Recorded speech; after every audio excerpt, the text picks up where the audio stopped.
అనవసరంగా ఆవేశపడ్డాడు, కొడుక్కి టీసీ తీసుకొని వెళ్ళిపోయాడు. అదేంటో చెప్తాను వినండి. ప్రేయర్ 9 గంటలకు స్టార్ట్ అయ్యి పిల్లలందరూ లేట్ కమర్స్ అందరూ బయట వెయిట్ చేస్తుంటే ప్రేయర్ కంప్లీట్ చేసుకొని 9:10కి ప్రిన్సిపల్ గారు బయటకు వచ్చి ఎవరెవరైతే లేట్గా వచ్చారో వాళ్ళని క్వశ్చన్ చేస్తూ నార్మల్గా వాళ్ళ చేత గుంజలు తీపిస్తుంటే ఈ లోపల ఒక తండ్రి 9:15కి వాళ్ళ కొడుకుని దింపేసి కార్ రివర్స్ చేస్తూ వాళ్ళ కొడుకు బయటే ఉన్నాడని తెలిసి మళ్ళీ కార్ ఆప్ బయటకు వచ్చి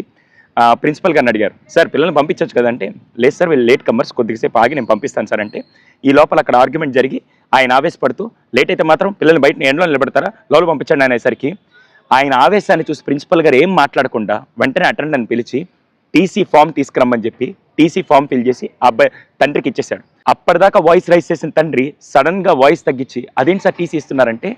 సార్ చదువు ఎక్కడ నేర్పించవచ్చు కానీ పిల్లలకి నేర్పించాల్సింది ఈ వయసులో డిసిప్లైన్, అందులో లేటుగా వచ్చారు కాబట్టి నేను ఆ డిసిప్లైన్ ఈ స్కూల్లో ఈ వయసులో నేర్పించకపోతే రేపు పెద్దయ్యాక వాళ్ళు ఎక్కడ నేర్చుకోలేరు, అటువంటి డిసిప్లైన్ నేను నేర్పిస్తుంటే ఇంతమంది పిల్లల ముందు మీరు నన్ను క్వశ్చన్ చేశారంటే ఇటువంటి పేరెంట్స్ నాకు వద్దు సార్ అని చెప్పి టీసీ ఇచ్చేసి పంపించేశారు. చూసే వాళ్ళందరూ ఒక క్వశ్చన్ అడుగుతాను, మీలో ఎంతమంది చిన్నప్పుడు స్కూల్కి లేట్గా వచ్చినందుకు పీఈటీ సార్ చేత దెబ్బలు తిని ఆ తర్వాత అక్కడ గోడ కుర్చీయో లేకుంటే గుంజిళ్ళు తీసి పనిష్మెంట్ తీసుకొని ఆ రోజు డిసిప్లిన్ నేర్చుకున్నారు కాబట్టి ఈరోజు సమాజంలో గౌరవంగా ఉన్నాం.